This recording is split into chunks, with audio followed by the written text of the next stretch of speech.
respective parishes as a parish priest when he was assigned at the Archdiocese of Lingayen and Dagupan. But few of us know the real person behind the man, as they say. Alam niyo mga kapatid, ang ating speaker ay pinanganak sa San Carlos. And in his formative years, he has already shown brilliance at a young age. He was a product of public elementary education and attended the Central One Elementary School sa kanyang elementary years, where he graduated as our valedictorian. By the way, our speaker was my classmate. So he was our valedictorian. However, a few brilliant students crossed over to attend seminary school. You know, honor students usually attend secular schools, but not for our speaker. Our speaker moved to the minor seminary in Binmalay after his graduation from elementary. And at the minor seminary, he also gathered top honors. And as you know, brothers and sisters, by school tradition, those who are graduates of the minor seminary in Binmalay usually go to the major seminary in San Pablo in Baguio City. But for our speaker, because of his brilliance, he was sent to the UST major seminary to study philosophy and theology. And true enough, brothers and sisters, I nag-graduate sa UST Major Seminary with the highest honors, having been awarded summa cum laude after graduation. And then he went back to serve the Lord sa Archdiocese ng Lingayen, Dagupan, and he became parish priest in almost all the churches within the diocese. At one point, he was the parish priest of St. John Cathedral. Na-assign din siya sa St. Dominic Parish sa San Carlos. I also saw him in Mangaldan, St. Thomas Aquinas. He was also assigned as parish priest in San Fabian. When he was at San Fabian, I remember that he contacted me and asked me if our community could help and could conduct a CLP. So with the help of our chapter head in San Fabian, nandito siya ngayon, si Brother Virgil, and then the cluster head there, Brother Morris, and with the assistance of the chapter head of Mangaldan, Brother Chito, we conducted the CLP upon the request of our speaker. And after that, I lost track of him, and nalaman ko na ang ating speaker ay na-assign na pala sa major seminary sa Palapad sa San Fabian. And then when I went there to see him last December, hindi ko na siya naabutan. Yun pala, he was recalled to his new appointment as the ecclesiastical assistant sa CBCP offices sa Intramuros, and to head the international pontifical organization called Aid to the Church in Need. And so, brothers and sisters, our speaker will join us tonight to talk about this new pontifical aid organization called the Aid to the Church in Need. Without much further ado, brothers and sisters, gusto ko pong ipakilala sa inyo ang ating minamahal at napaka-humble na speaker, Father Ray Romero. Let us give him a round of applause, brothers and sisters. Father Ray?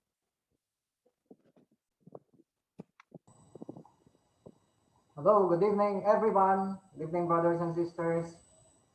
May mukhang dinagdagan mo yung introduction mo sa akin. Wala akong sinabi. Marami kang dinagdag doon. So, we thank the Lord for bringing us together here because we have a mission. And that mission is not only confined to the Archdiocese of Lingayen Dagupan, but all over the world. The mission to help our Christian brothers and sisters who are in need, who are persecuted, who are oppressed, who are being harassed.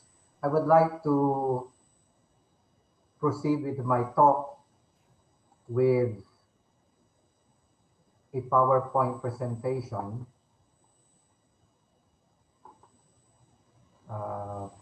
Stand by for a while.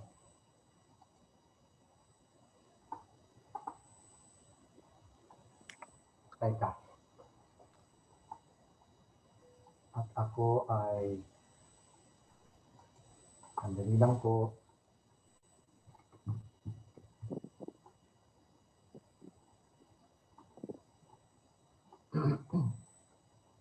Some of you already have heard of this organization, the Aid to the Church in Need.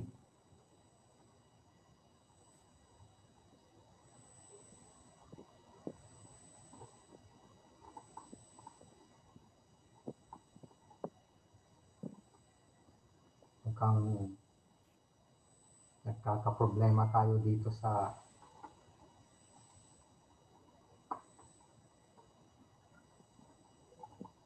sandali lang po.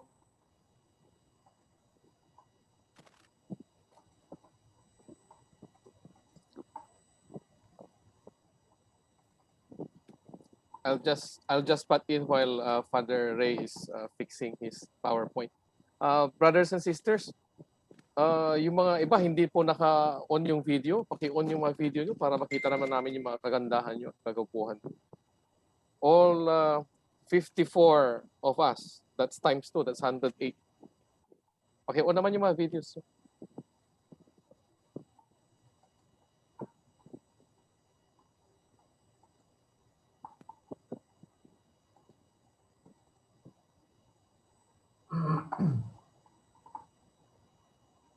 Nakikita nyo na? Kita? Meron na, Father, meron na. Okay, so I am the ecclesiastical assistant of the Aid to the Church in Need Philippines. Ang president po ng Aid to the Church in Need Philippines ay walang iba kundi ang our Archbishop na si Socrates V. Villegas. At ang director po ay isang lay, si Jonathan Luciano. Ako po ang ecclesiastical assistant. Maraming hindi nakakaalam kung ano yung ecclesiastical assistant, pero sa madaling salita parang chaplain in charge of the spiritual and pastoral formation of the organization in the Philippines, Aid to the Church in Need. So yan po. So I would like to begin with this. What is the Aid to the Church in Need? So the Aid to the Church in Need started after the Second World War.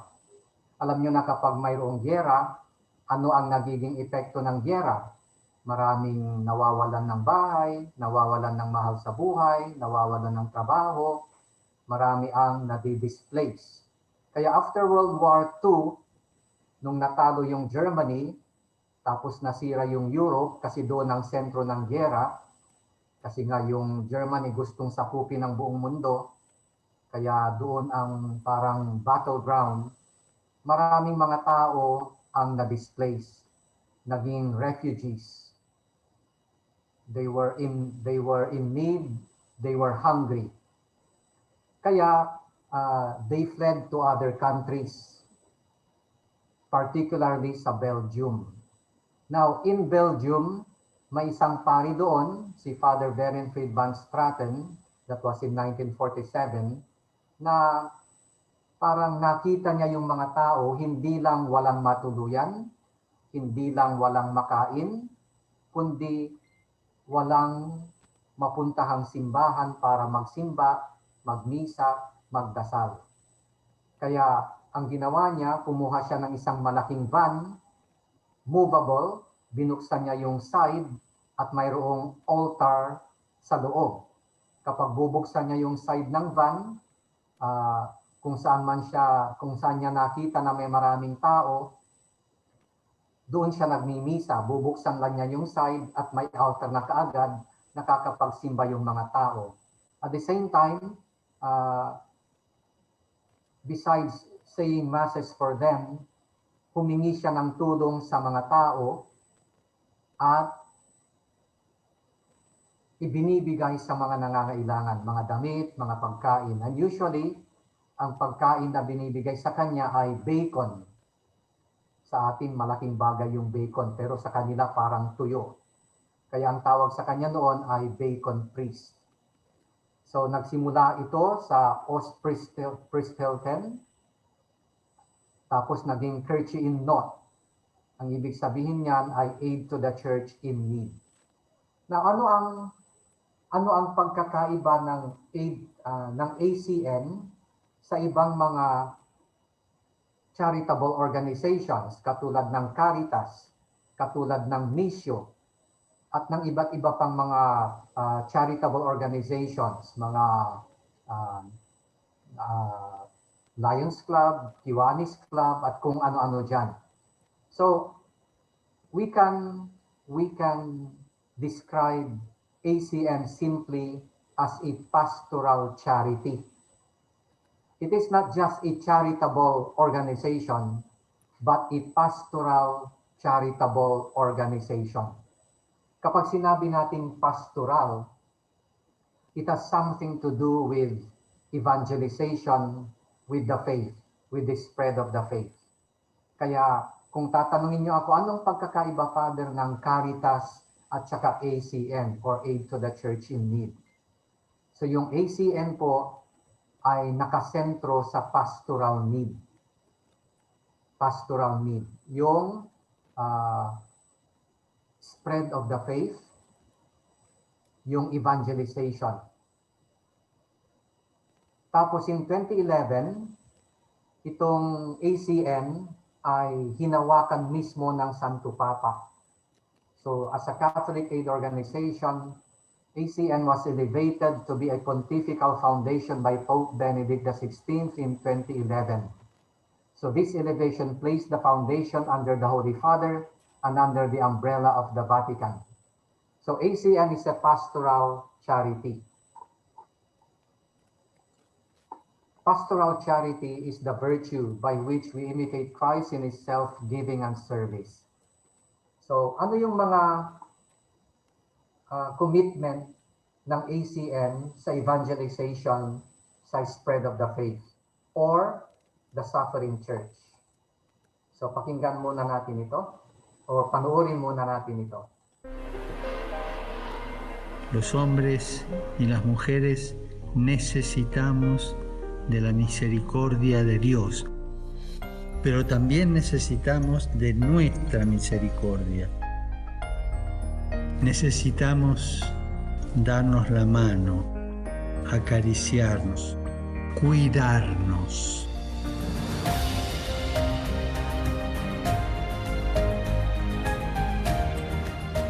Así que los invito a todos, junto a Kirche in Not, a hacer en cada lugar de todo el mundo una obra fija de misericordia. Y no le tengan miedo a la misericordia. La misericordia es la caricia de Dios.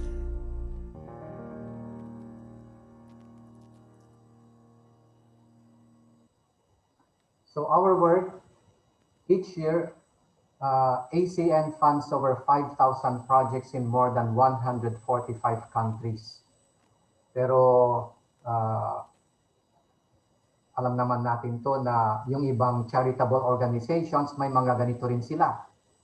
Pero as I said, ACN is centered on pastoral charity. At ano yung mga pastoral charity na yan? So number one, provision of catechetical materials and books. Alam nyo, noong bago mag-pandemic, may inuwi akong 7 kahon ng parang Bible for children, Bible stories for children, at ipapamigay sana sa mga katikista na i-distribute nila sa mga grade 3 na mag-first communion in our archdiocese. Pero dahil nga sa pandemic, na-close lahat ng mga schools, kaya hanggang ngayon hindi pa naibibigay yung mga books na yon. Broadcasting the Faith. Alam nyo ba na sinusuportahan ng ACN yung Radio Veritas, yung TV Maria, at mga iba pang Catholic Broadcasting Network sa Pilipinas. And then help with church constructions. So sa mga liblib na lugar, halimbawa sa Leyte, nung nasira yung mga simbahan ng Yolanda, sa Marawi, sa Hudo, nung inatake ng mga terorista yung kanilang mga cathedrals at mga simbahan, ngayon, tumulong ang ACN para ipatayong muli yung mga simbahan doon. Support for the training of seminarians. May mga nag-a-apply na maging scholars ng ACN. Sinusuportahan ng mga seminarista. Grants for the formation of religious and catechists. Through the request of the bishop, may mga katekista, may mga madre na pinapadala sa ibang lugar para mag-aral. Sinusuportahan din sila ng ACN. Subsidies for priests through grants and mass stipends. May mga pari din po tayo sa Archdiocese of Lingayen Dagupan na ngayon ay scholars ng ACN sa Rome at saka sa Spain. Tapos mass stipends. You still remember, I think that was 2017, noong nagkaroon ng Northern Luzon Clergy Retreat sa Baguio. So lahat ng pari sa Northern Luzon nagpunta sa Baguio for the retreat dahil nga CBCP has declared 2017 as Year of the Clergy in preparation for the 500 years of Christianity in the Philippines.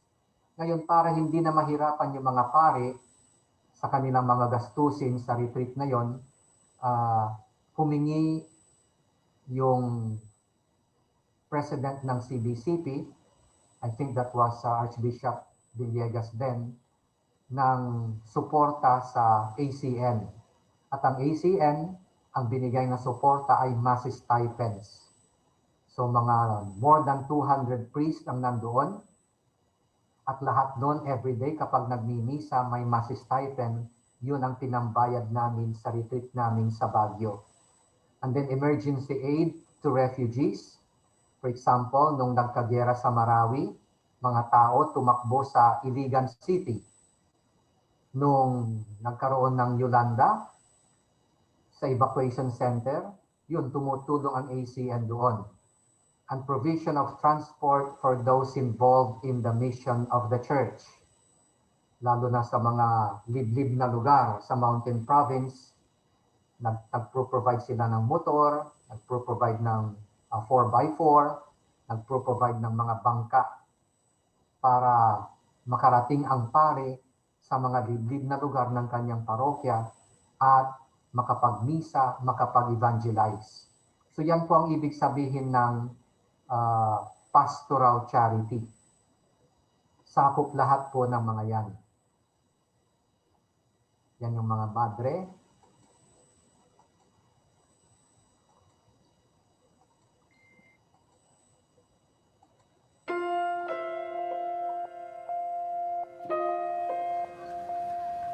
For Christians around the world, it is becoming increasingly difficult to practice and live out their faith.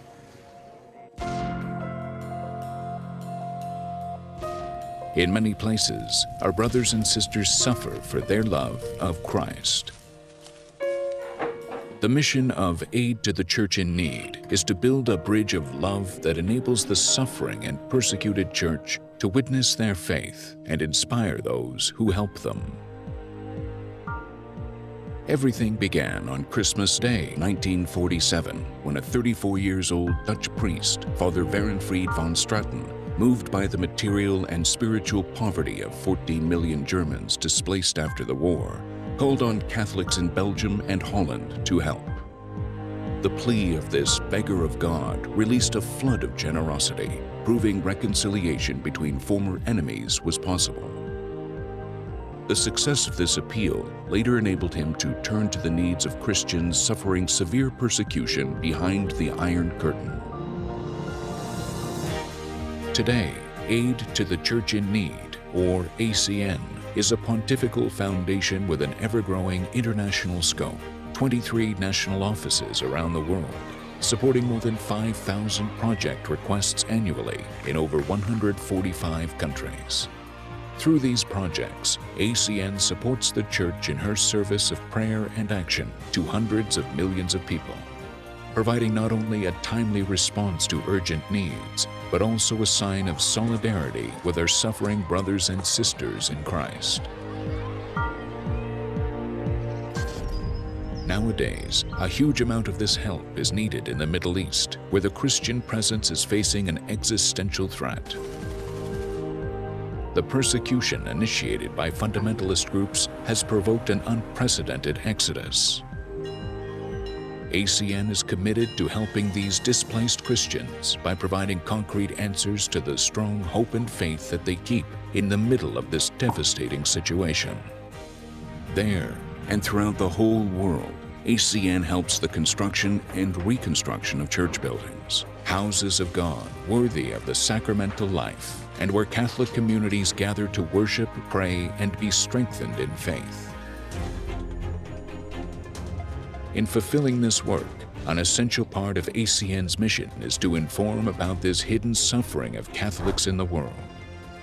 ACN produces and distributes internationally 2 comprehensive publications: The Religious Freedom in the World Report, an analysis addressing the threat to religious liberty in 196 countries, and The Persecuted and Forgotten Report, an assessment and classification of those countries where Christians are persecuted and oppressed for their faith.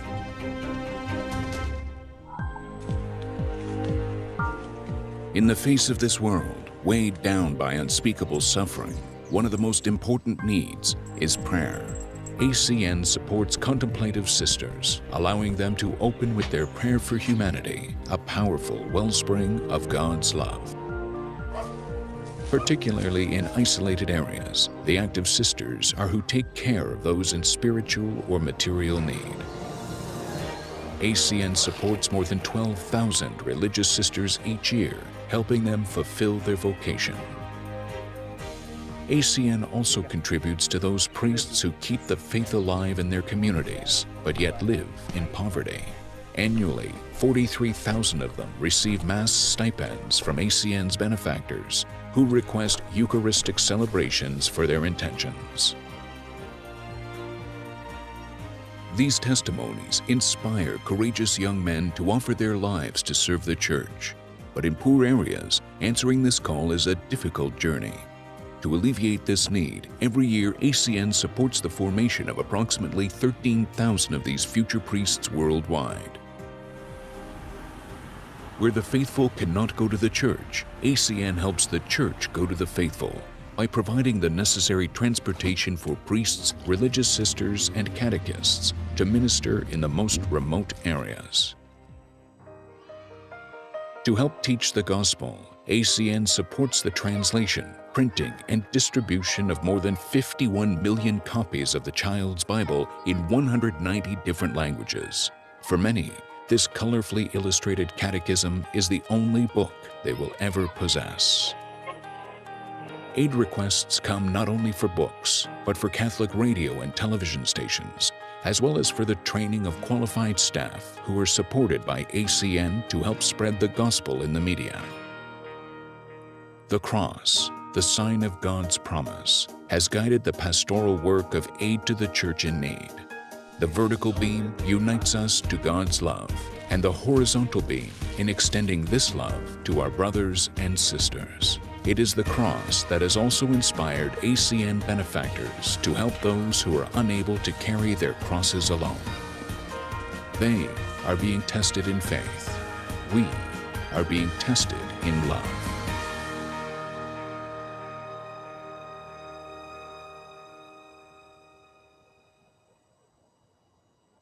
So, my dear sisters and brothers, yung unang sinabi ko ay yung mga pastoral work ng ACN.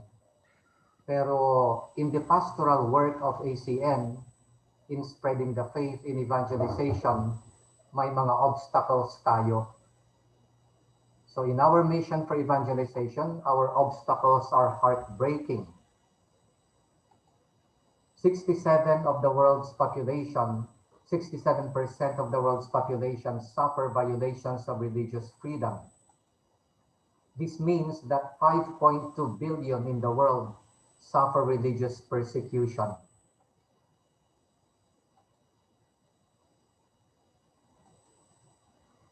So the persecution takes the form of political, cultural, or ethnic, and religious. Kapag sinabi nating political persecution, ito yan. So, in the midst of pandemic sa Vietnam, so masayang-masaya yung mga Kristiyano sa Vietnam nung narinig nila na paparating yung government aid. Pero nung pagdating ng government aid, nakapila sila, wala silang pangalan. At ang sabi lang sa kanila, yung Diyos nyo ang magpapakain sa inyo. Yung Diyos nyo, kayong mga Kristiyano, yung Diyos nyo ang tutulong sa inyo. So that's already a kind of persecution. Ganon din, religious minorities are blamed for the pandemic. So dahil daw mga makasalanan ng mga Kristiyano, dahil hindi sila sumusunod sa mga tradisyon at culture ng mga majority doon, parang pinaparusahan ang lugar. So Christians are being blamed for whatever calamity, pandemic that come to the place. Meron din tayong cultural or ethnic persecution. Ito mas nakakatakot ito. So sexual violence used as a weapon against religious minorities. Crimes against girls and women abducted, raped, and obliged to change their faith in forced conversions were recorded in a growing number of countries. Ang style po ng mga extremists, mga terrorists, kikidnapin nila yung mga babae, tapos gagawin nilang Muslim, aanakan. So ang nangyayari doon, nababawasan yung Kristiyano, dumadami sila. For example, si Maria Shabazz, 14 years old, Catholic girl from Faisalabad, Pakistan. She was abducted by Muhammad Nakash. Then, she was forced to marry him and abandon her Christian faith. Another one, Samra Munir, also in Pakistan, Karachi, a Christian girl who was kidnapped from her home in Karachi, Pakistan on October 10 last year. She became pregnant due to the incessant sexual violence perpetrated by her abductor, Abdul Jabbar. So in short, naging Muslim, nanganak pa, na magiging Muslim, kaya nababawasan yung Kristiyano, dumadami yung mga Muslim. So tingnan niyo yung mga style nila. It's by force. So this is Samra Munir still. Kung paano siya kinuha sa kanyang bahay at dinala sa lugar ng nag-abduct sa kanya at ginawang inasawa, inanakan. Tapos yung local police insisted that she was not taken. The police said she ran away from home. Her parents were told not to create a scene. So dahil minority po ang mga Kristiyano sa lugar na yon, sa Pakistan, hinaharas sila na wag nang magsalita. So this is what happened here. On the night of April 14 to 15, 2014, 276 mostly Christian female students aged from 16 to 18 were kidnapped by the Islamic terrorist group Boko Haram. I think this is in Nigeria, from the government girls secondary school at the town of Chibok in Borno State, Nigeria. Prior to the raid, the school had been closed for 4 weeks due to deteriorating security conditions, but the girls were in attendance in order to take final exams in physics. At sinamantala yun ng mga Boko Haram. Alam niyo itong mga Boko Haram na ito, besides yung kikidnapin nila yung mga babae, tapos sa pilitang gagawing Kristiyano, ang ginagawa pa nila ay nanggugulo sa mga lugar na kung saan matatagpuan yung mga Kristiyano at unti-unti nilang itutulak palabas ng lugar yung mga Kristiyano para magiging sa kanila na yung area ng mga Kristiyano at mawawala ang mga Kristiyano doon. So this is ethnic persecution. Now, religious persecution, we better watch this.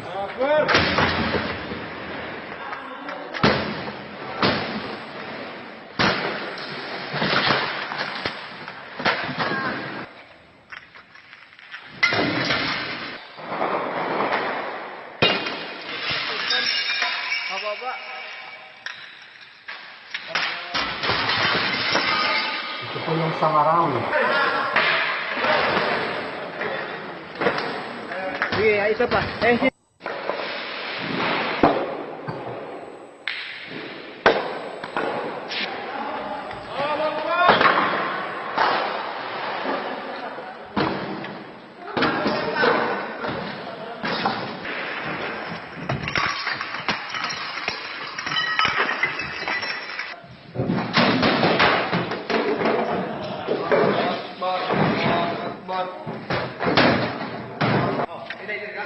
Meron ako.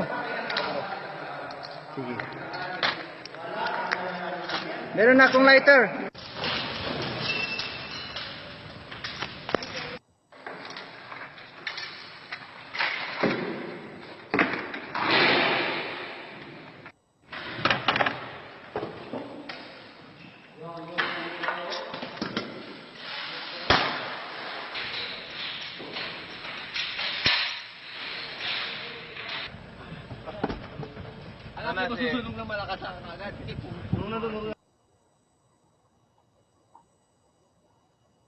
So, on a regular basis, extremists are burning shrines and churches due to hatred of the church.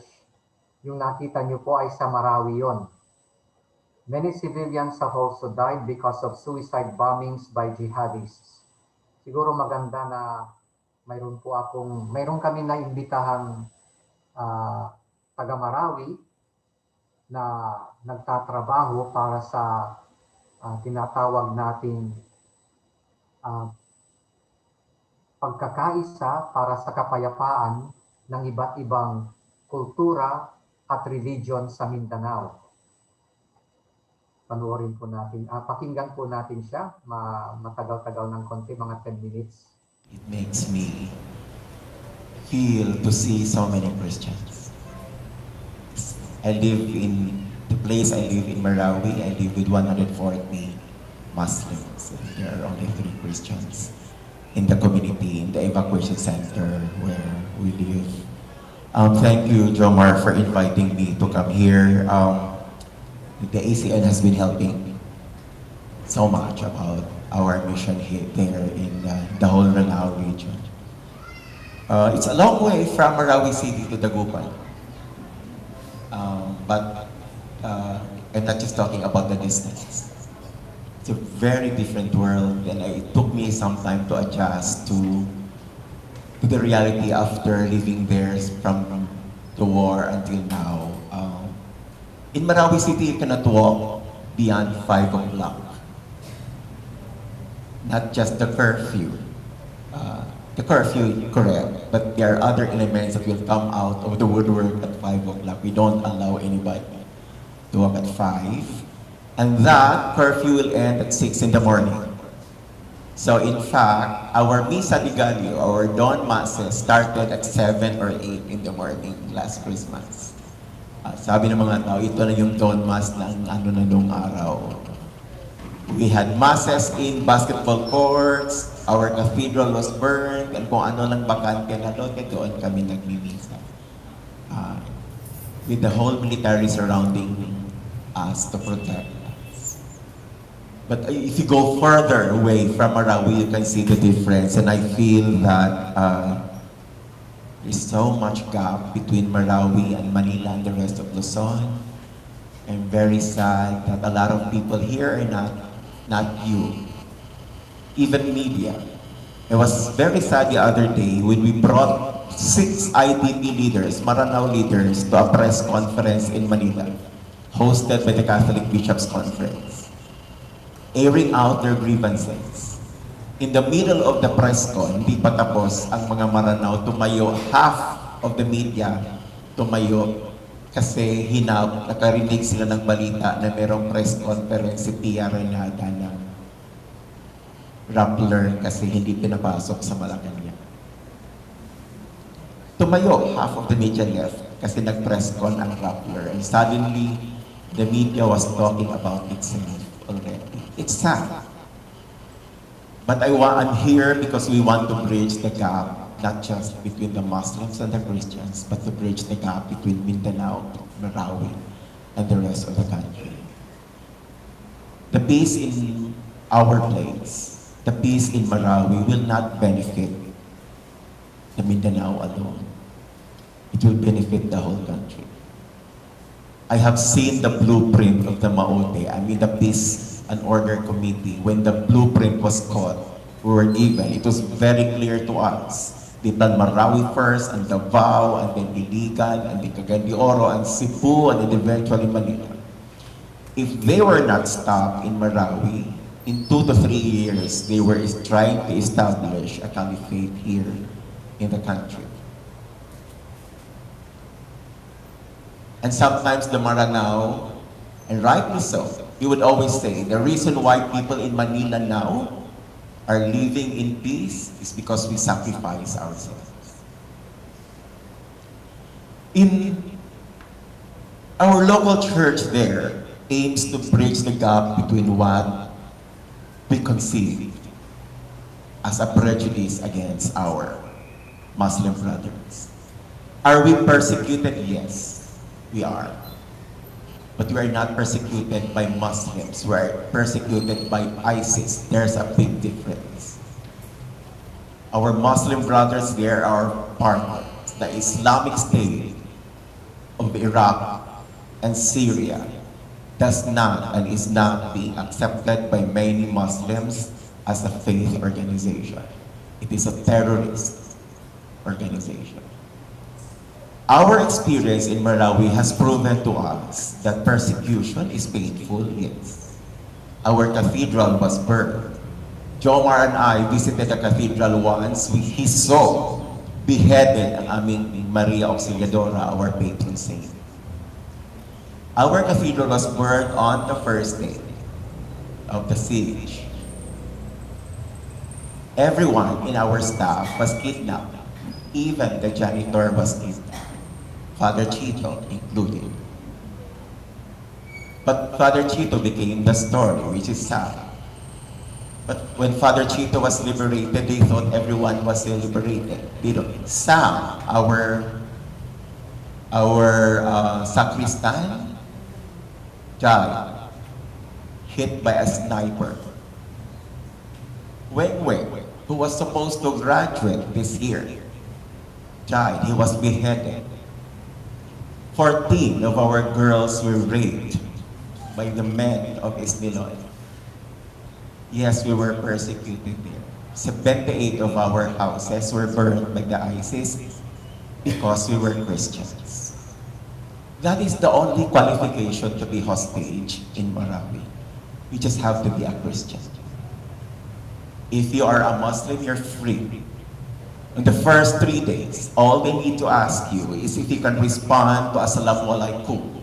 If you cannot say those words, automatically you're a Christian, you are beheaded in front of the family. That's what persecution means.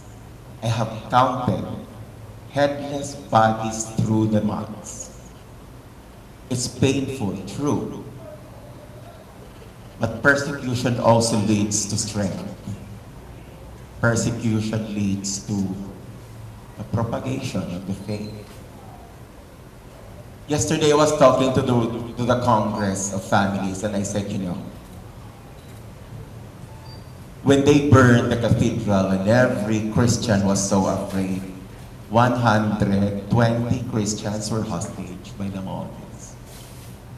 60 of them were made to carry guns, put in the front line. Many of them are living with us now. We have a therapy program for hostage survivors. But you'll be amazed at how much they support each other. We have somebody, 17-year-old, repeatedly gang raped in front of his family by the Esnilan brother. And yet the whole family, the whole community of Christians protected each other from being devastated. Sabi ko nga sa kanila, I'm a clinical psychologist. Pero sabi ko sa kanila, kung nangyari yun sa akin, nag-suicide na ako the next day.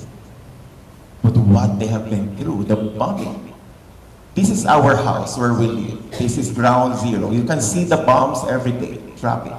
How much more for those who are hostage inside? And they were hostage for the very simple reason that they were Christians. Yun lang ang qualification. It doesn't matter where you're old or not. Our youngest hostage was 2 months old. He was held hostage because he was a baptized Christian. 2 months. He is still with us now, where he's going through a very careful therapy because of the regular bombing that he experienced. But that is not the story there in Malawi. The story there is the bravery of these Christians. When the bishop said, the intent of the Maote brothers and Isnilon was very clear to us. Umar Maote was an ustad. He was a teacher of Islam. He was fighting what for him was a religious war. Kasi for him, ang Marawi has become too Christianized. Nakapantalon na ang mga babae, nagsiselebrate na ng birthday, which is not allowed according to Islam. Kung magpa-party meron ng happy birthday, and for him, Umar was blaming the Christian for bringing that destructive culture to Marawi. Sa nakikita daw nila, ginagaya na daw ng mga Maranao ang mga Kristiyano. And we are a very small minority. 400,000 people inside Marawi City, only 2,000 of that are Christians. Many of those are domestic helpers and carpenters. Some were teachers. But they were blaming the Christians for the Christianization of Marawi, of the lifestyle of the women. Especially Umar was very angry at the women not wearing the kumbong anymore, and many women started to color their hair, and he was saying it is because of the Christians. And therefore, he wanted to take over Marawi. His intent is to eliminate all Christians. Isnilon was not that. He was not a religious one. He is a political leader. He was the emir of ISIS in Southeast Asia. He wanted to control the whole resources in Mindanao to make it Islamic. And again, his intent was to eliminate all Christians. There are 3 things to eliminate Christians. One is to convert. And many were forced to pray the dhikr, the daily prayer of the Muslims in order to survive. Father Chito had to pray. Father Chito was given the orange dress 3 times. When you are given the orange dress, it means you are scheduled for beheading the next day. Father Chito was made to wear that if he will not pray the Quran. Father Chito said, I would have willingly died. If not, but if I will die, nobody will take care of the rest of the hostages. And so he prayed the Quran.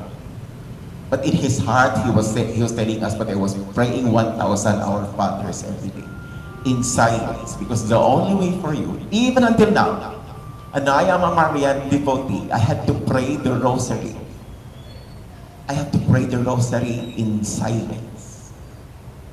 Because if the Maranaos will hear you, there might be somebody there who is an ISIS supporter, and will kill you.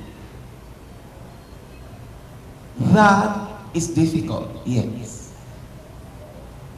But the bravery of these 178 families who responded to our call, we said, pag-aalis tayo dito, sabi ni Bishop, at hindi na tayo babalik sa Marawi, is the victory of ISIS. Pag magsialisan tayo dahil takot tayo, nanalo ang ISIS. Kasi ang gusto ng ISIS, matanggal lahat ng Kristiyano dito sa Marawi. So in that assembly, small like this, we made a pact. Babalik tayo.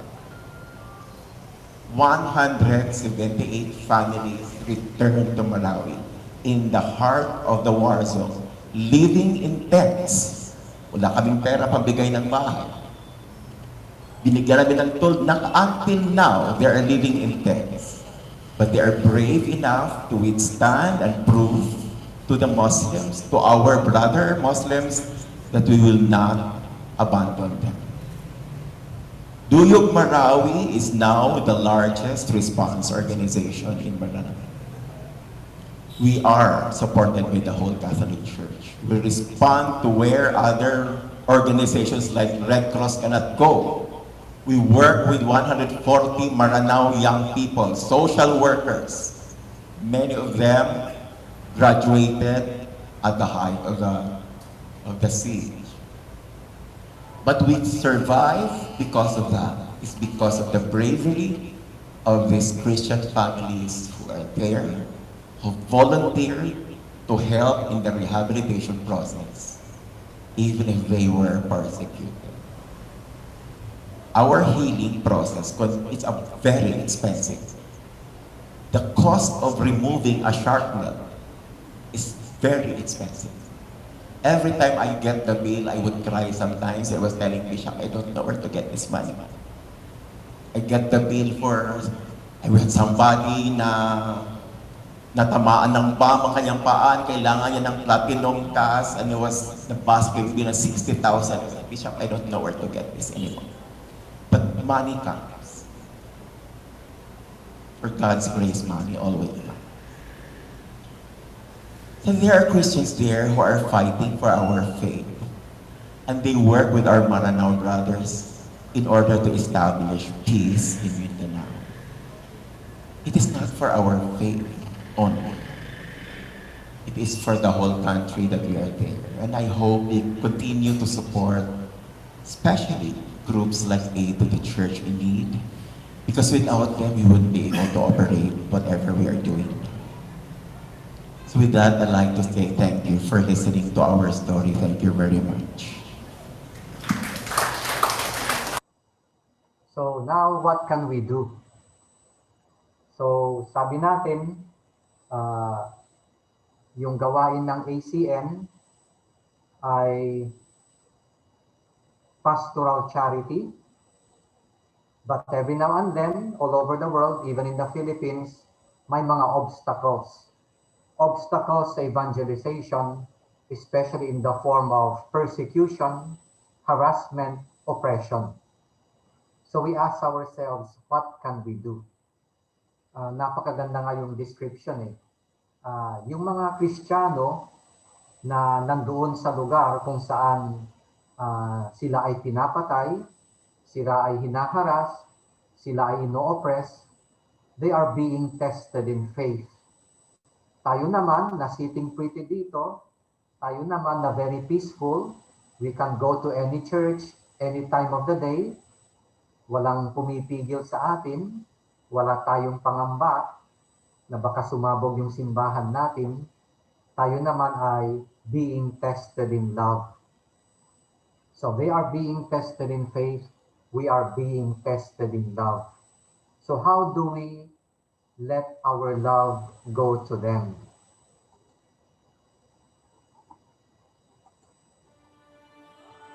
From the moment you were born, you have the right to practice your faith.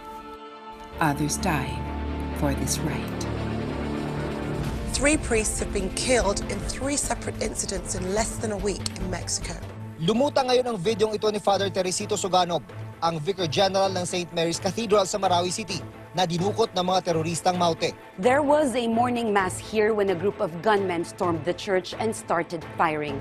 People say the shooting lasted for over an hour. In 2016, according to data, 90,000 Christians died as martyrs, and 500 million Christians are not free to practice their faith in public. Some still suffer, are marginalized and persecuted for the faith that they choose to hold. Christians have suffered now. It's not the new thing. It is from the beginning of Christianity. We continue to watch the case of Asia Bibi. She is a Christian woman from Pakistan. Asia was arrested in June 2009 after an argument with her Muslim co-workers. They refused to drink from the same water bowl as Asia, saying it was contaminated because she's a Christian. When Asia defended her faith, the farm workers accused her of insulting the Prophet Muhammad, and she was arrested soon after. And in 2010, she was convicted of blasphemy, spent the next 8 years waiting to be executed in Pakistan. And in the fall of last year, the conviction was overturned. But there were widespread protests, violent protests throughout Pakistan where people were saying that they wanted her killed and they would not allow her to leave. 21 Egyptian Coptic Christians being paraded along the Tripoli waterfront before being beheaded by ISIS terrorists in Libya. And Pope Francis mourned the latest victims. He said their only words were, "Jesus, help me." They were killed simply for the fact that they were Christians.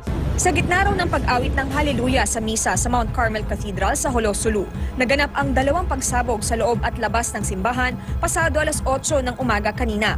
Nagkalat ang mga katawan ng tao, nagkabasag-basag ang mga bintana, ang harapan, sira-sira at ang mga upuan sa loob nawasak at tumilapon. Nasa 20 ang patay, nasa 80 naman ang sugatan.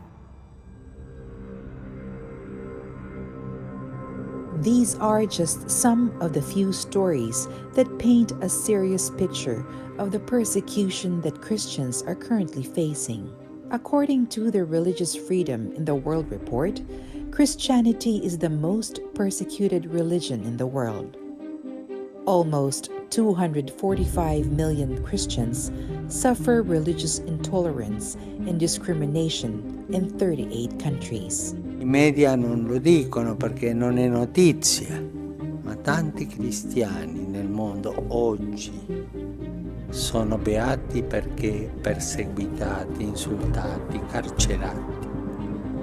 Ne sono tanti in carcere, soltanto per portare una croce o per confessare Gesù Cristo. It is easy to turn a blind eye when these atrocities do not happen under our nose. However, religious persecution can happen to anyone or anywhere in the world. Should we turn a blind eye to this injustice? Truth to tell, brothers and sisters, what is happening in Marawi, in Egypt, in Syria, in many parts of the world should affect us. It should hurt us. It should disturb us. It should trouble us. No man is an island. No man stands alone. Walang sino man ang nabubuhay para sa sarili lamang. Tayong lahat ay may pananagutan. So ang gawain po ng ACN ay 3. We call them the 3 pillars of ACN: prayer, information, and action or acts of charity. So sa prayer, dito sa ating Archdiocese or sa Philippines, ito po ang ginagawa natin. Every week po, nagmimisa kami online sa office. Tapos marami sa inyo nakakaalam nito na if you are celebrating your birthdays, anniversaries, or special days within that week, sinasama namin sa mga intentions of that Mass. Tapos kapag may mga prayer request sila, isinasama din namin sa mga petitions. Yung mga mahal nila sa buhay na nagde-death anniversary, nandoon din. So every week po yan, every Thursday, 3 p.m. online Mass. Tapos every month, yung iba't ibang vicariates po natin, dinadasal nila yung 2,000 Hail Marys for the persecuted church. So sa Archdiocese of Lingayen, Dagupan po, especially in Dagupan, in San Carlos, in Mangaldan, yun po ang in Calasiao. Very active po yung mga mission partners ng ACN na magdasal ng 2,000 Hail Marys every month for the persecuted Christians. Tapos, every month din po, nag-sponsor ang ACN ng misa sa CBCP for the persecuted church, for the persecuted Christians. Although, hindi naman po tayo confined dyan.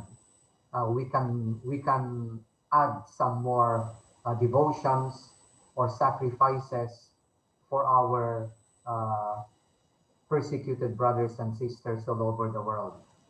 Regarding sa information po, katulad ng sabi ni Brother Ray Barnes, nung nakita nyo nung mahabang video, sabi niya, nagtawag ng press conference, pero noong dumating yung sa Rappler at nagpa-press conference din, kalahati ng mga media people, iniwanan yung ACN press conference at nagpunta sa kabila. Kasi for them, hindi newsworthy ang mga nangyayaring persecution sa simbahan. The point is, we need many more people to spread the news. Kasi maraming hindi nakakaalam na hanggang ngayon, persecution is going on. Akala kasi natin sa history ng simbahan, yung first 300 years lang, ang grabe ang persecution sa church. But actually, during our times, mas grabe ang persecution ngayon. Mas maraming namamatay na martyrs for the faith ngayon kaysa noong first 300 years ng simbahan. So we have weekly newsletters. Makikita nyo yan online. Regular online prayer recollection concerts. 3 times a year po, mayroon kaming recollection concert. Marami sa inyo nakapanood last April 10. So during Easter, on August 15, and after Christ the King. So 3 times a year po, mayroong online prayer recollection concert. And then we have reports by the Religious Freedom. And then, bago nag-pandemic po, umiikot po kami sa iba't ibang parokya, nagpa-parish appeals kami. At pine-present namin kung ano itong ACN. Pine-present namin what is happening all over the world. Na marami parang mga Kristiyano hanggang ngayon ay pinapatay dahil sa kanilang pananampalataya. So hinihiling po namin sa inyo is, sa information po, hanapin niyo po yung Aid to the Church in Need, ACN Philippines sa Facebook, i-like niyo lang, and then makakatanggap na kayo ng mga information about persecution or needs in the church. At kapag nakatanggap po kayo, lalo na yung mga nakakaantig ng damdamin, lalo na sa Pilipinas, kindly share with your friends para malaman nila na maraming Kristiyano nangangailangan ng tulong.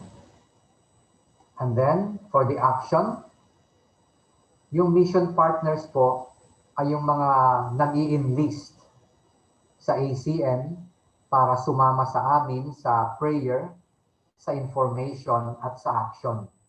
Kasama namin sila na nagdarasal, kasama namin sila na nag-i-inform, at kasama namin sila na humihingi ng tulong para iparating sa mga Kristiyanong nangangailangan. And then, isa sa mga ginagawa namin ngayon, kasi sa Philippines po, bagong-bago pa lang itong ACN. Noong 2017 pa lang, itong opisina natin sa ACN. Kaya marami pa ang hindi nakakaalam. Kaya isa sa mga action namin ay mag-ikot sa mga different dioceses at kumbinsihin ang bawat parokya na magtayo ng ACN ministry. Katulad ito ng mga parang CWL, mga ganon, lector commentator, mga iba't ibang ministry sa simbahan. Pero ito po ay pastoral charity. And then during Lent, during Advent, mayroon kaming campaigns, specific campaigns. Marami yan. Hindi ko na iisa-isahin. And then, during this pandemic, mayroon din kaming mga appeal drives. In other words, kapag sinabi nating action, these are about the acts of mercy or acts of charity. Ano yung pwede nating gawin para maparating natin yung tulong sa mga Kristiyano na nangangailangan. Mga Kristiyano na pinapatay, mga lugar o mga simbahan na nangangailangan ng tulong natin. And most of the time, we rely on our mission partners, on our benefactors, our sponsors. So, bago ko i-present sa inyo yung pinakahuling message ni Archbishop, alam niyo yung ministry nyo, Couples for Christ, napakahalaga po para sa ACN.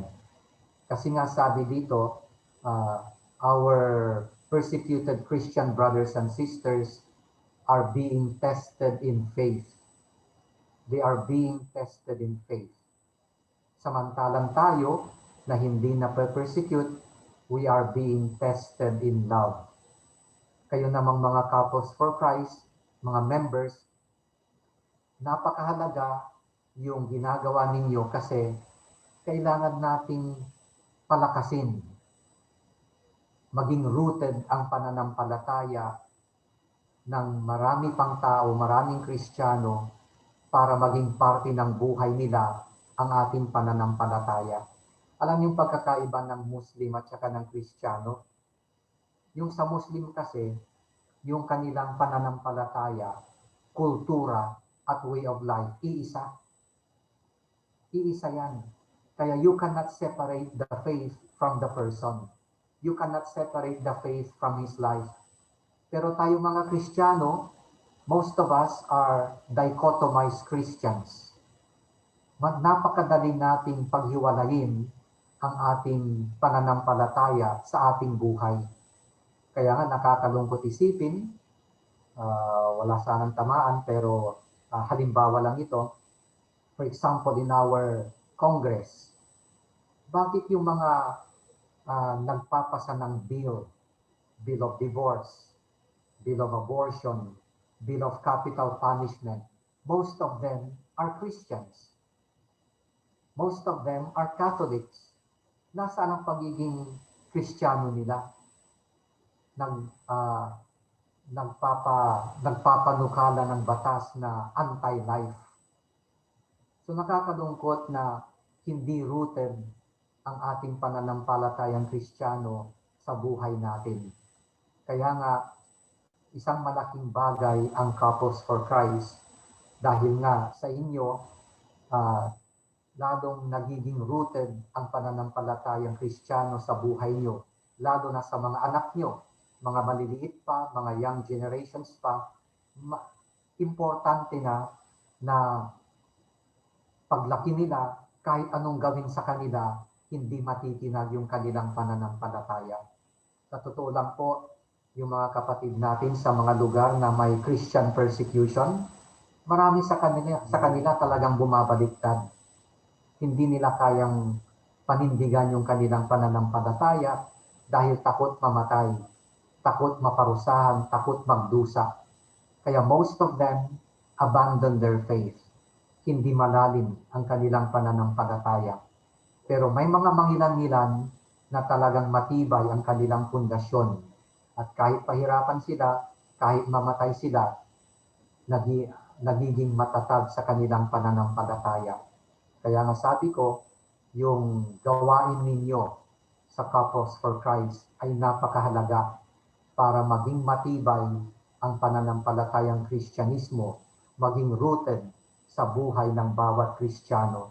Nang sa ganon, kahit wala na kayong mga magulang at lalaki na yung mga anak nyo at haharap sila sa mga sitwasyon na kailangan nilang pumili ng kanilang pinaniniwalaan bilang Kristiyano at yung mga iba't iba pang nakakatakot na sitwasyon, kapag naging matibay at malalim ang kanilang ugat bilang Kristiyano, hindi sila matatakot, hindi sila tatalikod kay Kristo. At yan, napakahalaga nga ang layunin o goal ng Couples for Christ. So how can you join us in our mission? So continue with what you are doing as members of Couples for Christ. And every now and then, inject prayers, devotions for persecuted Christians. You can continue with what you are doing as CLP, but kindly like our Facebook page and help us spread the news na marami pa rin Kristiyano nangangailangan ng tulong natin. Continue with what you are doing. Napakaganda ng ginagawa ninyo. Pero sana every now and then, maging regular din sana na tumulong kayo sa ACN, magbigay kayo ng tulong sa ACN, at ang ACN ang magpaparating ng tulong ninyo sa mga Kristiyano na pinapatay. In other words, siguro on your anniversary, on your birthday, send some help to ACN. Kahit na hindi palagi, hindi monthly, siguro 2 times a year, 3 times a year, you can, on your special days, you make it a point to give something to our brothers and sisters in need, to the church in need, through ACN. Especially, for example, bakit mayroon kaming weekly online mass sa ACN? Nang sa ganon, every week, kung sino man yung nagbe-birthday, nag-anniversary, may special occasion, sa week na yon, ipadala lang yung pangalan nila, isasama namin sila sa intention. At mas maganda siguro na if you are celebrating your birthday within that week, you send your help to our needy Christian brothers and sisters through ACN. So prayer, information, action. So ito rin sinasabi natin. And I would like to end with this. If we are not able to go to the countries where Christians are persecuted, let our prayers go to them. If we are not able to go, let our material help go to them, so that they may know through us that God loves them and God walks among His people. Let us help them. Please make them feel that they are not alone. Please make them feel that their sufferings are our sufferings. And if the Lord has blessed us, let our blessings be their blessings.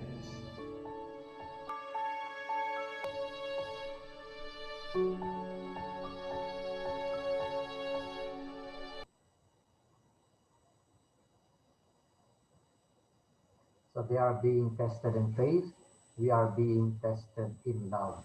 Sana makapasa tayo sa pagsubok na ito. So thank you for listening. Thank you everybody. God bless everyone.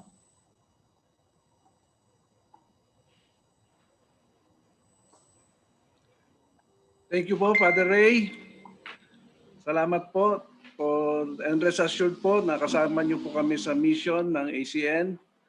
And thank you for showing to us and making us aware na ganun po pala yung sitwasyon ng mga 5.2 billion of persecuted Christians. And we are so blessed na andito po kami, nasa mabuting kalagayan, na walang any form of persecution dito sa area namin. And yun po, rest assured po na we'll be with you with the mission. Through the AGT po, siguro isasama po namin itong natackle namin ngayong gabi through you sa aming mga succeeding na meetings. So, thank you po for being with us, Father Ray. And so, ayan. Salamat din po sa inyong lahat. Baka may mga tanong kayo. Ayan po, mga kapatid, baka may gusto pa kayong i-clarify. Bibigay pa ng oras sa atin si Father Ray para sa ating mga katanungan. So just raise your hands kung gusto niyo pong magtanong. And you will be acknowledged, you will be unmuted.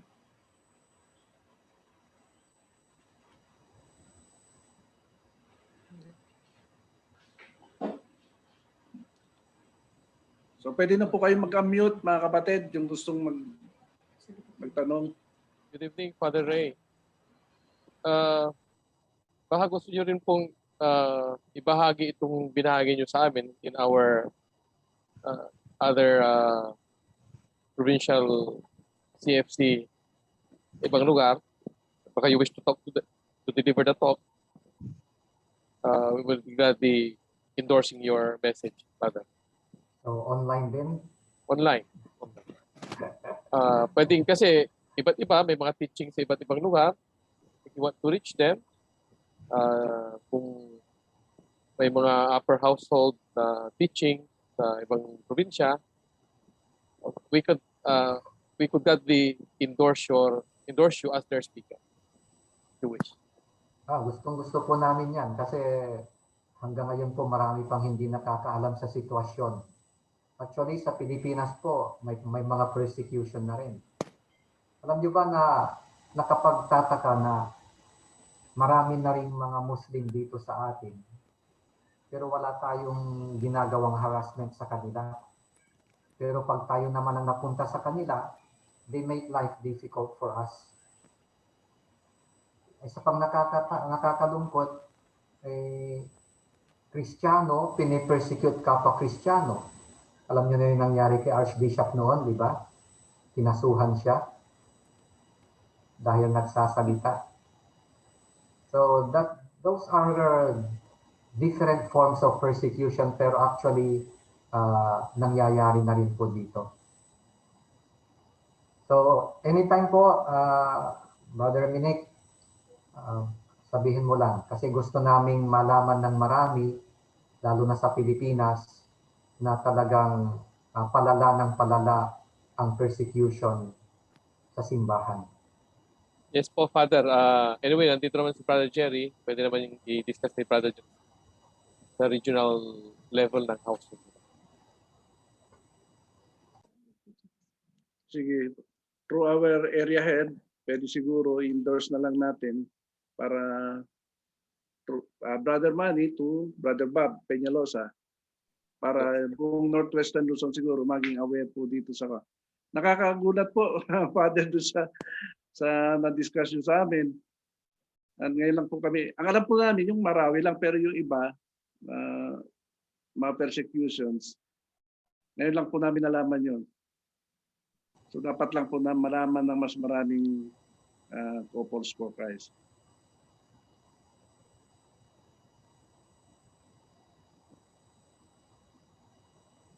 So, meron pa mga kapatid? Meron pa po kayong mga tanong?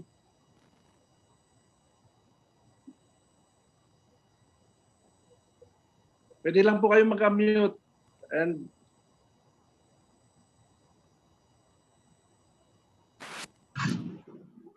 evening. Good evening, President. May nagtatanong kasi naka-disabled yung sa chat. Baka nahiya lang silang magtanong kaya gusto nila sa chat. Paki-enable lang po. Pero anyway, Father, yung sa mga simbahan natin, napapansin namin sa loob meron tayong box for that purpose, I guess, yung A to the Church, yung ACNA box. And tama, hindi nga masyadong disseminated, Father, kung paano yon. Although ako personally, I already have contributed my share one time tungkol dun sa, basta may mga solicitations din tayo dati. Pero siguro past 2 years, hindi na rin ako masyadong na-involve. So, hindi yata masyadong na-disseminate, Father, kasi may box tayo, ang alam ko sa amin. Ewan ko kung lahat ng simbahan may gano'n or ewan ko, hindi naglalagay mga tao siguro dahil nga parang ako, hindi rin ako naglalagay doon. Dahil hindi namin alam kung paano yung procedure doon. Actually po yung box, yun yung box ng Eucharistic Congress noon. Na nung natapos yung Eucharistic Congress, nakiusap lang kami sa mga parishes na gamitin para sa ACN. Pero ang kwan po is hindi pa po masyadong widespread kasi yung ACN ministry, kaya ayaw naming hihingi na lang nang hindi nila naiintindihan. Gusto namin kasi i-intensify namin yung paghingi kapag naintindihan na nila kung ano talaga yung mission na ito. At siyempre, we are not very much interested yung magbibigay dahil may box doon. Ang hinahanap po namin ay yung maging regular partners, mission partners, para regular din sa pagdarasal, regular din sa pag-spread ng news, at may regularity din yung pagbibigay niya. Maybe once a year, 2 times a year, or whatever. Hindi yung one time, big time lang, tapos mawawala na siya. Ang hinahanap po namin ay yung we get in touch with them regularly at makakasama namin sila sa prayer information and acts of charity. Kaya sa ngayon po, hindi pa muna namin ine-intensify yung paghingi kasi po hindi pa nila naiintindihan masyado. Tama, Father. Dati po nasa social ministry din ako and yung sa funding na ginawa namin sa Mangaldan dati, may nag-recommend about having regular contributions on your birth month, parang 1,000 pesos. So kung sa social ministry 12 kami, parang may 12,000 every month kaming collections. And parang ganun yata yung nakita ko rin dun sa inyo, Father. So ang sa akin lang, as a community, true na ngayon lang namin na-appreciate because of your information na ginawa sa amin. And I know na yung request ni Brother Minik is to disseminate it to more. But then itong dialogue na ito, itong group na ito are almost all leaders of Pangasinan. So maybe, Father, for our group tonight, we can commit, no, Brother Jerry? We will start to commit ourselves on, katulad ng sinabi ni Father, kanina I already searched sa Facebook, yung Facebook account ng Aid to the Church in Need. And tama, i-click lang na ilalike para yata regularly na makaka-receive kami ng, ano ba yun, Father? Post communications and updates. So siguro ngayong gabi lang, tayo lahat naman ay may Facebook, we might as well start liking it, and then eventually siguro after the meeting of our mga leaders, we will try that, yung contributing a little amount on our birth months and maybe yung pledges on yung prayer time natin na dedicated for this cause. Thank you po. Salamat din po.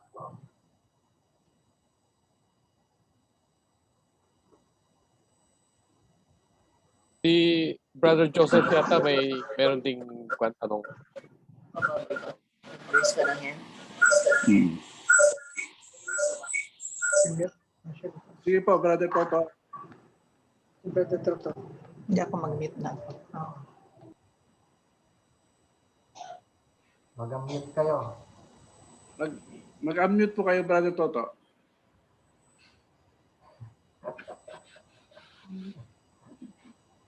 Cute. Hello, narinig niyo ako? Yes. Okay na po. Good evening, Father Ray. Good evening. Happy anniversary. Long time no see face to face. Thank you, Father, for the information. And I have heard about ACN doon sa ibang Viber group chat din namin sa Equestrian Order of the Holy Sepulchre sa Jerusalem. Meron kaming grupo din and na-mention about ACN, how we can help yung church in need, no? And ngayon nalaman ko in detail talaga what this organization, this group, charitable institution is all about, talaga ang purpose nito. And I'm sure, Father, that individually, personally, we can help, and as members of Couples for Christ, as an organization, Catholic lay organization, we can contribute a lot to this very important project. And we will suggest to Brother Jerry, our head, that we will coordinate with our provincial area head, Brother Manny Garcia.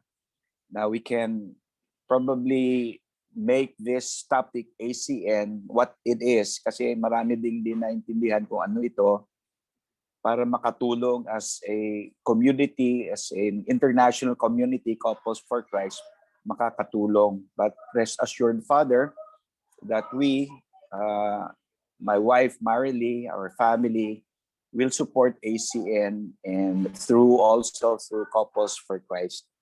Thank you, Father. Sana maano din ito, masabi namin sa Couples for Christ International Mission para makatulong not only here in the Philippines but all over the world where Couples for Christ is very active, is present. Lahat naman, Father, halos ilang countries na po meron ng Couples for Christ. Kaya malaking may tulong din namin doon sa not only siguro financially, but also namin as a sharing, lahat disseminate prayer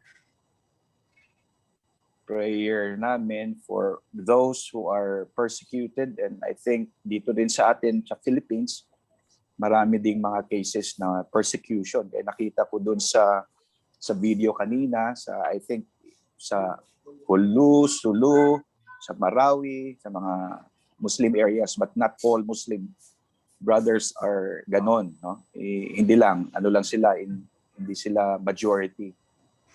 Kaya they are still our brothers and we can help them too. Kasi I have experience, Father, I have experience also because I was in school in Marawi, in Mindanao State University for 4 years during martial law, 1971, 1975. Naabutan kami ng martial law and we experienced talaga how yung mga rebelde, mga MNLF, mga ganon, na talagang active na sila before, matagal na yon. And we were held hostage yung mga estudyante doon sa Mindanao State University in our dormitory. Karamihan mga Christians po, mga Christians from all over Mindanao and Manila also nandoon. Kaya we experienced talaga yung how Marawi City developed from that time up to ngayon. Kaya 4 years po ako, I have experienced a lot and I can share that to our brothers and sisters in Couples for Christ too. Yung experience namin during martial law.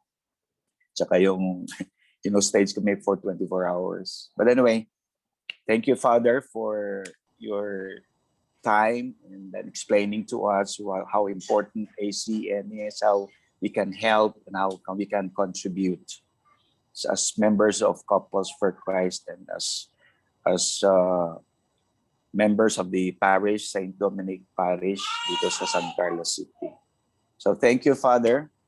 And we will again hear you, listen to you some other time para doon na sa ibang members of the Couples for Christ. So thank you also, Jerry, Brother Jerry, Sister Kathy, for this Mission Core Gathering Teaching Night. Thank you po, Brother Toto. Happy anniversary ulit. Oh, thank you, thank you. Sana ma-invite namin kayo, pero virtual na lang yung blowout ko sa inyo. 2 years na, bro. Sa August. Wala na yan. Sana we'll pray for that. We'll pray for that na wala na. In God's time, in God's perfect time. Mawawala din yan. Prayer palagi. Okay, thank you po, Brother Toto. So, meron pa po ba, mga kapatid? Meron pang katanungan?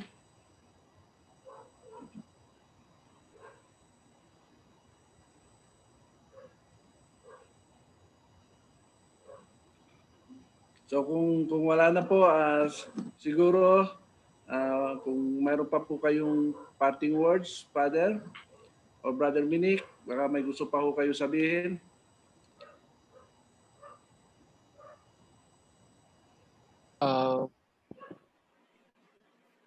We would like to thank Father Ray for gracing our MCG teaching night tonight. Father Ray, thank you for accepting my invitation as the speaker for the speaker for tonight. Rest assured that we will help you disseminate what ACN is all about, especially the other provinces and in our upper households sa Manila, through Brother Jed, of course, and our regional head.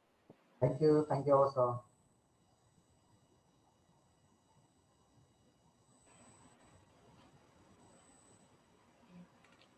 Okay, thank you po. Since okay na po lahat, so may I call Brother Morris for our closing prayer.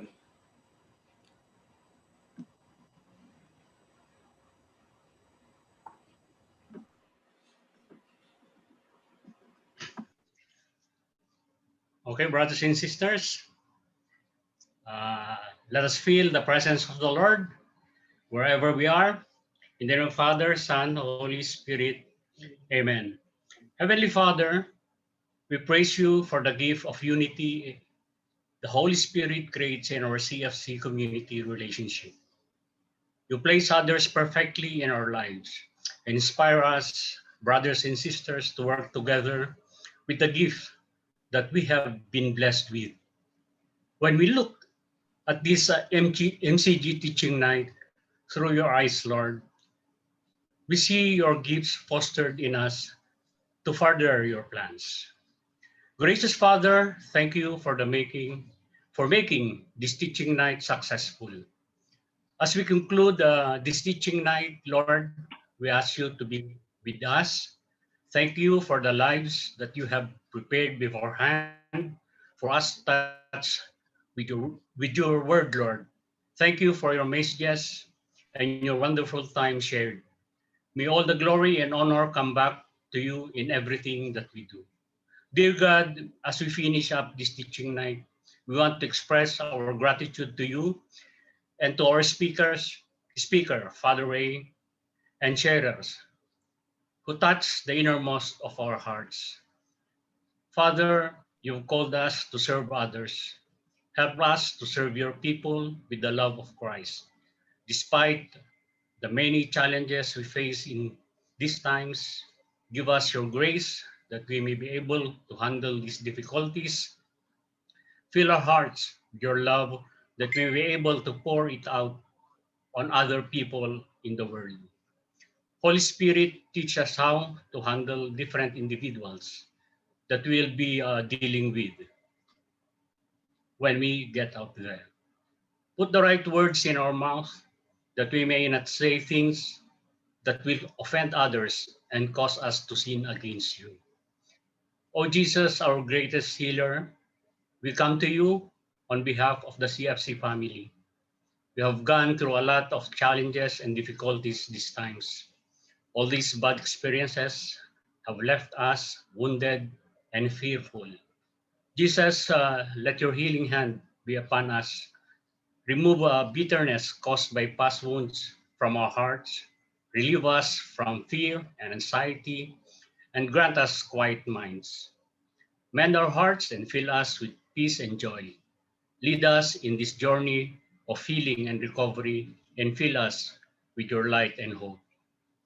Jesus, the great physician, I worship you today, for you are the God who forgives all sins and heal all our diseases.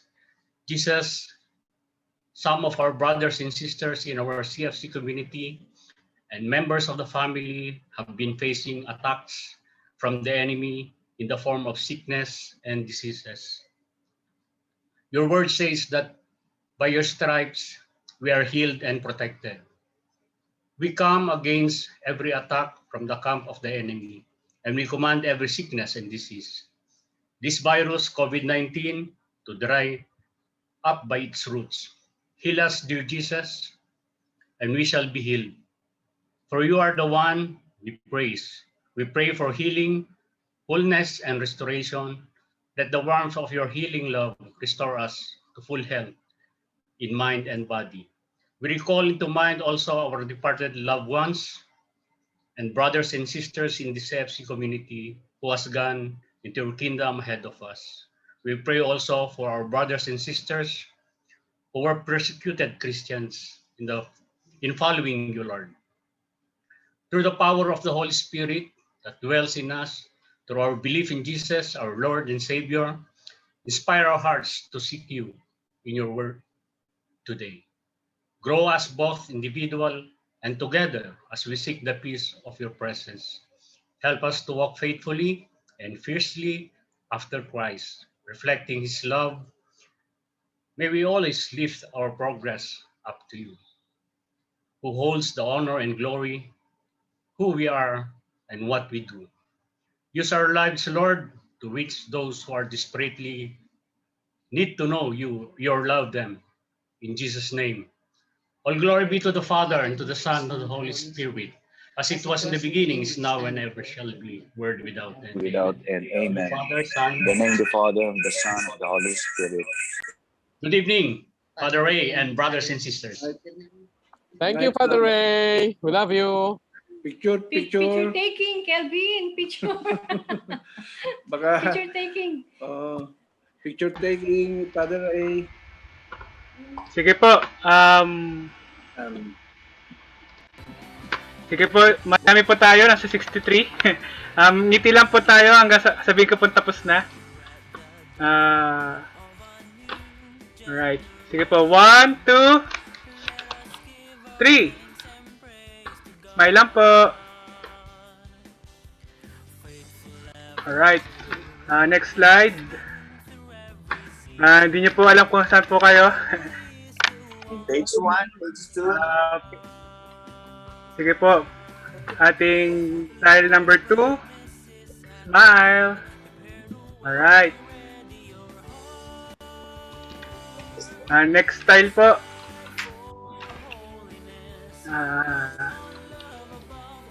Sige po. 1, 2, 3. Last one. Sige. Tapos na po. Pwede na po kayong hindi na ngumiti. Thank you po. God bless everyone. God bless. Thank you. Thank you, Father Ray. Nag-awit yung Thank you, Father Ray. Father Paolo. May 21, mga kapatid. Yeah, nandiyan ka. May 21 for our provincial teaching ulit.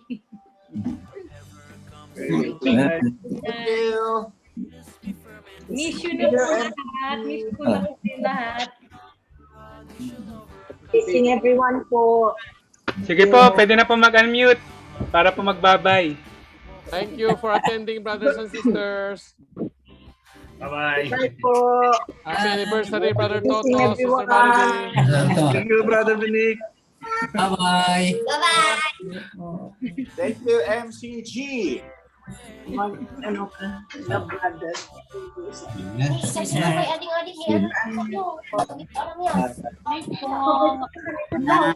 Bye. Offer yourself to God. Strive for holiness. Put on love above all else. For tomorrow wonders of Hello, Brother Cesar. Hello, bro. Good setup. Happy anniversary, brother Cesar. Hello, Sister Kamari. Jen. Hello, Brother Wilson. Happy anniversary, Brother Anniversary, brother Cesar. Hello, I know Brother Boyet. wonders. Hearts one desires to Brother Boyet, long Mother's time no see. Day. Happy Mother's Day. Happy Brother Mother's Boyet, Day. long time no see. Happy Happy anniversary, Mother's Mother's Day. Happy Mother's Day, Day. everyone. Hearts one Hello, Sister desires Tess. to Happy birthday. Sisters, happy Mother's Day. Salamat, mga Happy Mother's Happy Day sa Mother's lahat. Day. Happy Mother's Happy Day. Mother's Mother's Day. Put on love above all else. Papahinga tayo Consecrate din, and no? offer yourself to God. Brother Strive Boyet, long time no for see. Hi, Brother Wilson. holiness.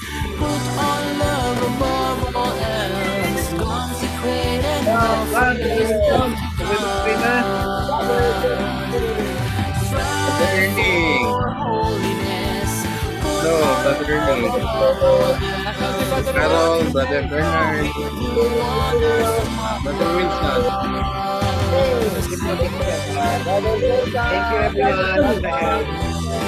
Salamat sa panonood. Okay na. Don't forget, Brother Mercy. God bless everyone. Good night, everyone. Good night po. Good night po. Permission, Night. asking permission. Good night. Good night. Good night po. Thank you. Daddy. Brother Jerry. Brother Jerry, Sister Catherine. Thank you. Jerry, Sister Catherine. Thank you. Thank you.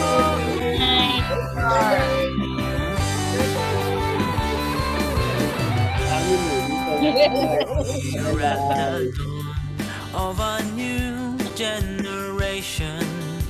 Let us give our thanks and praise to God. Happy anniversary, Tito Juan, Tito Toto, Tita Marily. Happy anniversary po. Holy is the one we shall glorify. For the Lord's promise Tito Lala, miss you po. Tito Lala from Alcala, na-miss you po. Tito, spaghetti. Tito, yung spaghetti nyo, na-miss ko.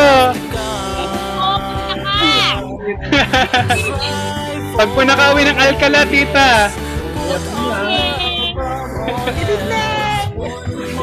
Hi, Tita Mitch!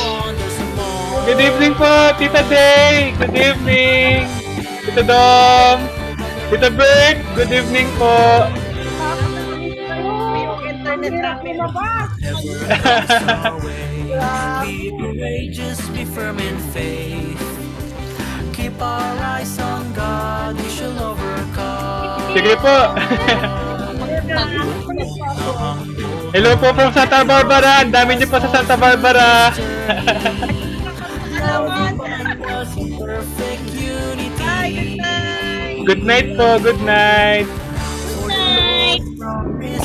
Good night po, Tita Day! Good night, Tita Dom! Tita Lala! Good night po! Consecrate and offer yourself to God. Strive for holiness. Put on love above all else. For tomorrow He'll do wonders among us.